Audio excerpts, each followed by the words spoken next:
taxawaay bu am solo buñ ci am ba waral sax le juge du deuxième cabinet Mamadou Seck dàq audition bi mu waroon a def ci Ngagne Demba Touré. Alors pour gën si am lu leer dañuy jokkoo ak maître Abdoulaye Mboup mooy yore communication wu Union nationale des travailleurs de la justice maître ñu ngi lay nuyu di la dalal jàmm ci suñu plateau bi.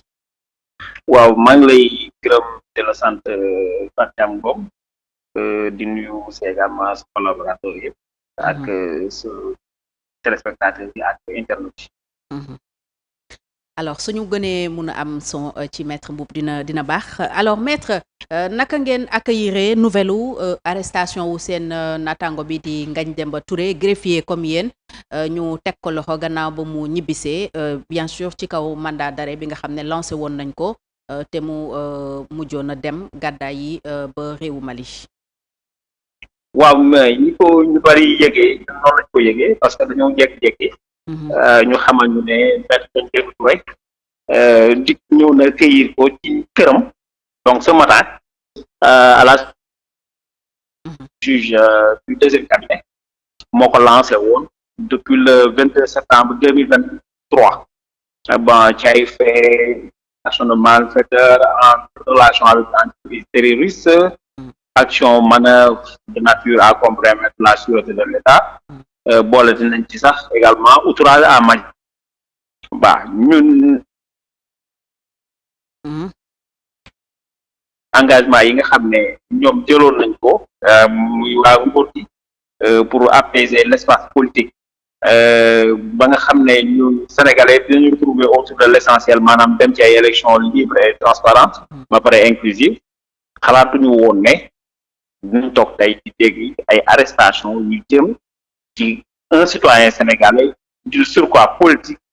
mais aussi en ce qui nous concerne un greffier boo xam ne mi ngi ñu ko affecté au niveau du TGI de Matam te gisuma lenn loo xam ne def na ko lu war a jaar ñu koy topp waaw ñun nag dañu jàpp ne acharnement la sur sa personne parce que bu dul dara jëlee nañ ko fii tribunal de grande instance bu Dakar affecté ko Matam sans aucune raison valable comme ni ñu ko defee def ko ñeneen connect pour des raisons syndicales moom pour des raisons politiques moom lañ ko def ñu ne déetawaay ñu toog ba benn diir ñu jël ay fait yoo xam ne kenn xamul fu mu jógee parce que tout simplement da def politique et que ci kujje gi la bokk ñu gàll ko ci ndoddam ba dig di ko convoqué bi mu demee nag ba xam ne ñii ci ay tànk nañ nekk moom moo jël la responsabilité sur lui-même ne dafay exister waaw loolu nag moom c'est sa responsabilité personnelle moom moo ko def parce que peut-être jàpp na ne bu ko def woon tey heure bi ñuy wax ni ma nga maison d'arrêt voilà. Alors est-ce que mun nga dellu siwaat ci sànq taxawaay bi ngeen am parce que dégg nañu ne da ngeen a groupe yéen greffier yëpp dem ci bureau juge Mamadou Seck toogaanu ko ba xëy na lim mënoon a def lim bëggoon def sax mënu ko def mun nga ñëwaat si taxawaay boobu ngeen am tey autour de votre camarade votre collègue. waaw mais la première mesure qui a été prise par l'Union nationale des travailleurs de la justice bi mu yëgee loolu mooy d'abord sortir un communiqué fustiger ni ñu doxalee ba pare aussi demander au ministère de la justice notamment madame le garde des Sceaux mu jël toutes les mesures utiles pour la libération immédiate et sans condition de notre collègue ba loolu aussi wéyee lancé nañu une mobilisation donc auprès de tous les collègues ba pare aussi demander aux collègues qui servent au niveau du deuxième cabinet d'instruction de ne pas être associés à tout interrogatoire boo xam ne dafay concerner nos collègues moom loolu la def ñun aussi collègues yëpp ki ko dégg ñëw nga foofu noonu aussi apporter un soutien à Maître Ngagne Demba Touré bon le juge d'instruction nag bi mu demee ba war a procéder à son interrogatoire en présence de ses conseils ci la ne moom daf koy renvoyer jusqu'à demain pour am benn greffier boo xam ne dina ko mën a assister pour l'interrogatoire. kon ñàkk greffier moo tax ñun aussi nous donnons rendez-vous naturellement à tous les collègues. pour que demain aussi ñu mobiliser wu. donc ñëw taxaw buntu deuxième cabinet. donc pour exiger la libération de Maître Ngagne Demba Touré comme ni ñu ko defee yeneen détenus yoo xam ne dañu jàpp ne c'est des Sénégalais de pure souche comme moom. alors suba même attitude ngeen nar a def wala am na lu ngeen si nar a dolli parce que il va passer sa première nuit en prison. waaw parce que mandat d'arrêt la ñu lancé parce que mandat d'arrêt dafa am ñu ko yoon tëggee maanaam buñ la jàppee noonu la ko article 121 du code de procédure pénale dogale buñ la jàppee directement prison lañ lay yóbbu léegi nag bu la yóbboo prison léegi le directeur de la maison d'arrêt dafay informer le procureur de la République moom aussi mu informer le juge d'instruction en charge de la procédure donc le juge nag aussi am na droit dans les 24 heures aussi également inculper la après décider de la suite à donner à cette affaire-là donc loolu moom moo tax malheureusement actuellement léegi nag demee en principe le juge doit procéder à son inculpation ñu nag aussi mobiliser nañ war a fas yéene am si benn taxawaay boo xam ne pour que ni ñu libérer ñeneen nit ñoo xam ne xam nañ leen bokk même justice dañu leen topp ay des faits très graves ñu libérer ko aussi également maître Ngagne Demba Touré parce que ñu jàpp ne Sénégal actuellement foofu la toll waaw bu ñu demee nag ba nga xam ne ñu ngi lancer des appels au calme xam nga pacification jàpp voilà à pacifier l'espace politique gëm nañ ne une telle décision est mal connue et que ñun aussi suñu taxawaay bi ñu war en tant que greffier mooy défendre suñu collègue donc contre Béguéo. Mais est-ce que su ngeen bloqué ni travaux juge yi continuer Ngagne Demba nekk prison juge bi di xaar peut-être am les conditions réunies du ngeen ko gën a yàggal est-ce que peut-être xalaatu leen bàyyi ñu inculper ko après ngeen xeex pour sa libération wala loolu doyu leen. ma ñun lu ñu jàpp ne moom mooy dañu war a am taxawaay bu mat sëkk parce que gëm naa ni ñun li ñu gëm mooy que bu ñu amul taxawaay bi ci war dinañ ko sant man loolu laa gëm ñun ñëpp loolu ñu gëm maintenant nag ñun suñu inaction wala suñu arrêt de travail wala suñu grève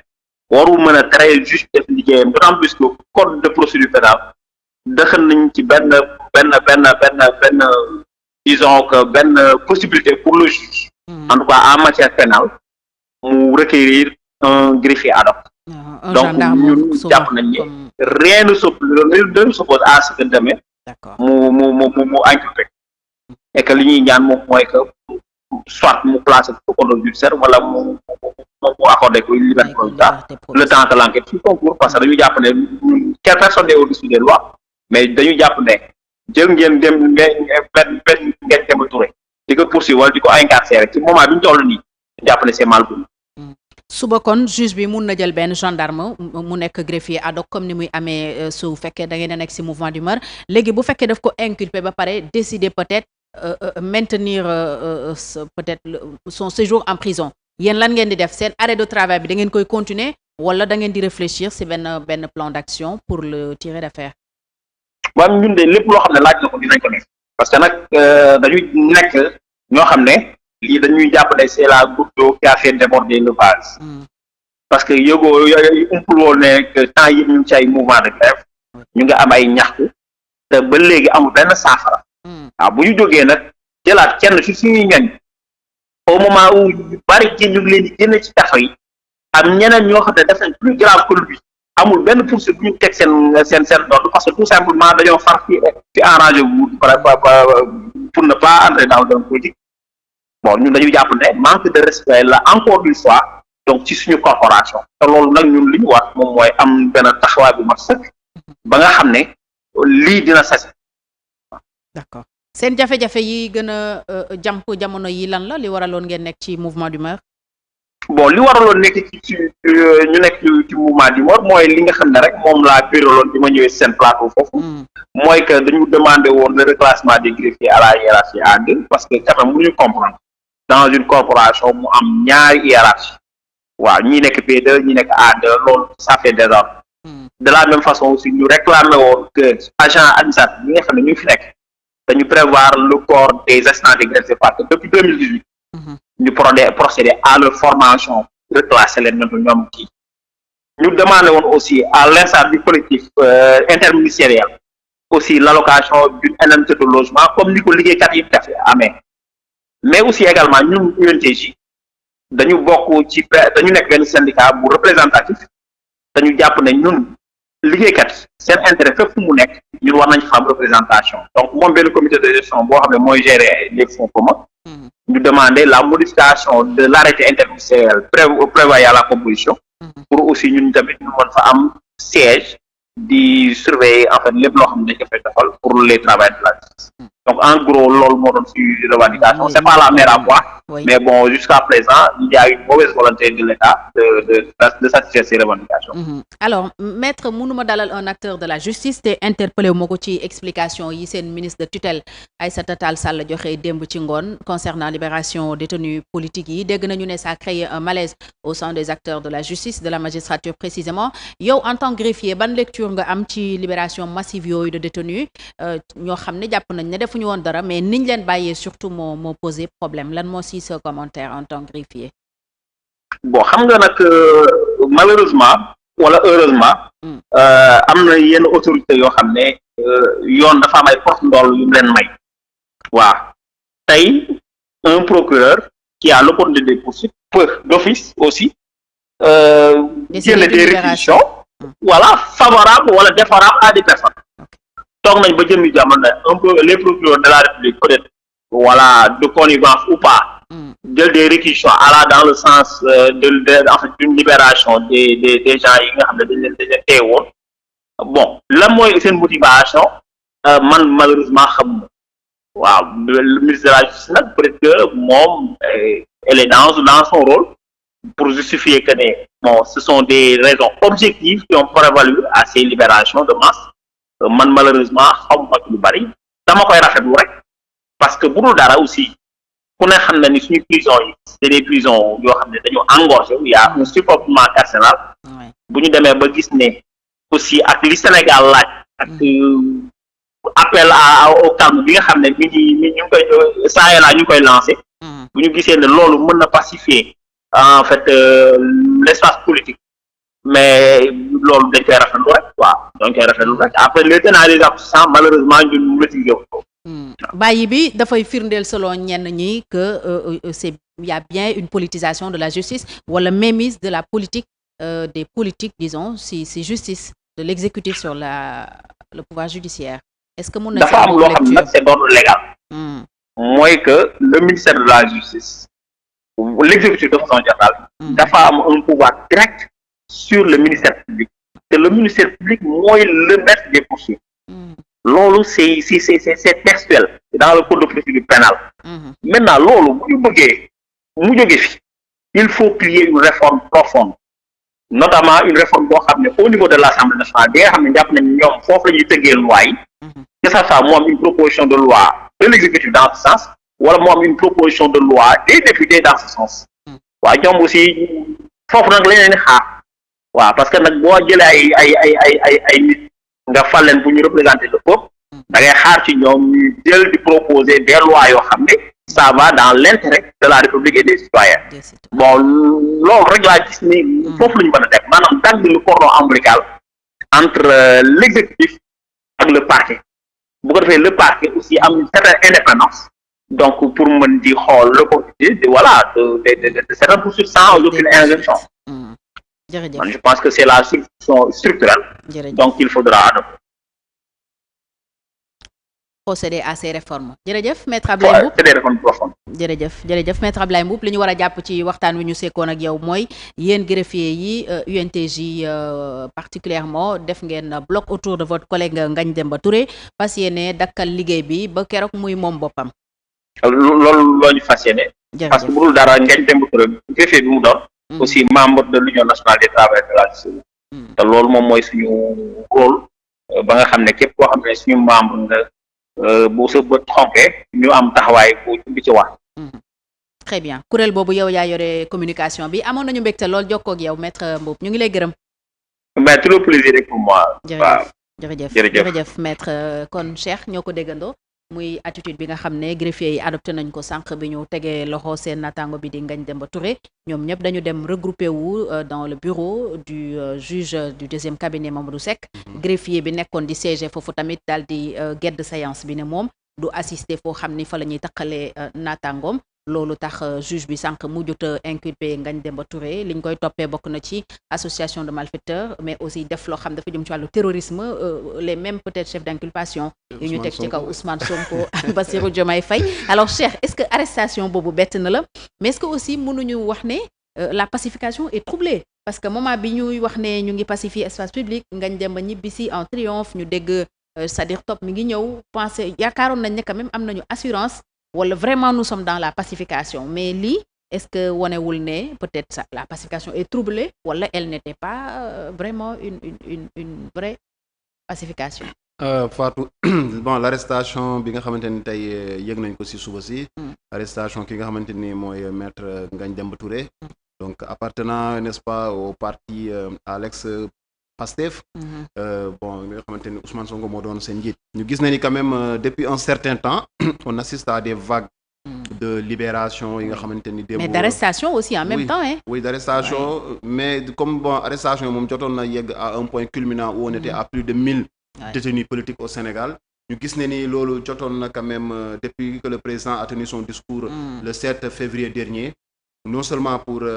en conseil des ministres déjà je pense joxe na quand même ay instructions yi nga xamante ni garde des Sceaux démb vraiment dëggal na ko. nee na laaj na à ce que ñu puisse élargir n'est-ce pas. depuis le 7 février précisément ñi nga xamante ni ñu ngi prison te ñu jàpp leen dans le cadre li nga xamante ni mooy ay activités politiques autres. léegi nag c'est vrai bon pour être logique aussi Ngagne Demba Touré dafa demoon pendant un certain temps quand même. génn réew mi un exil qu'il a décidé n'est-ce pas si aqulaay taalam peut-être à son bon en tout cas en ce moment-là il pensait que c'était la meilleure solution et puis au passage je tiens à dire que l'exil n'est pas une honte forcément et c'est pas une fuite l'exil parfois quand même permet de préparer les plus grandes luttes. Il avait donné d'ailleurs la raison. Voilà, c'est pour continuer le combat. Donc, parce que presque boobu ñëpp ñu ngi prison. Parce que gis nañ aussi